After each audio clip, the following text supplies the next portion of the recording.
How to structure of a scientific paper. The research you have conducted is obviously of vital importance and must be read by the widest possible audience. It probably is safer to insult a colleague's spouse, family, and driving than the quality of his or her research. Fortunately, so many medical journals now exist that your chances of not having the work published somewhere are small. Nevertheless, the paper must be constructed in the approved manner and presented to the highest possible standards. Editors and assessors without doubt will look adversely on scruffy manuscripts regardless of the quality of the science.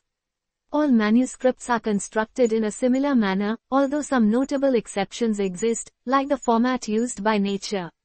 Such exceptions are unlikely to trouble you in the early stages of your research career.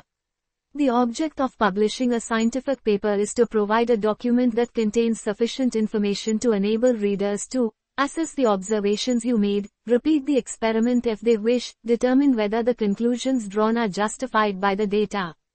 The basic structure of a paper is summarized by the acronym IMRAD, which stands for Introduction. What question was asked? Methods. How was it studied? Results. What was found? And discussion. What do the findings mean?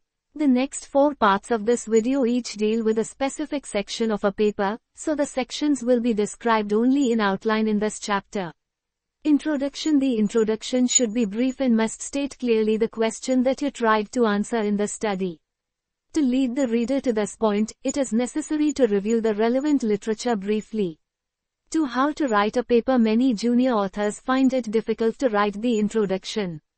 The most common problem is the inability to state clearly what question was asked. This should not be a problem if the study was planned correctly. It is too late to rectify basic errors when attempting to write the paper. Nevertheless, some studies seem to develop a life of their own, and the original objectives can easily be forgotten. I find it useful to ask collaborators from time to time what question we hope to answer. If I do not receive a short clear sentence as an answer, then alarm bells ring. The introduction must not include a review of the literature. Only cite those references that are essential to justify your proposed study.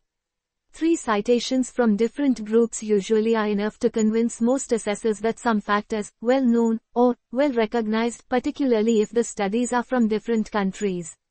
Many research groups write the introduction to a paper before the work is started, but you must never ignore pertinent literature published while the study is in progress.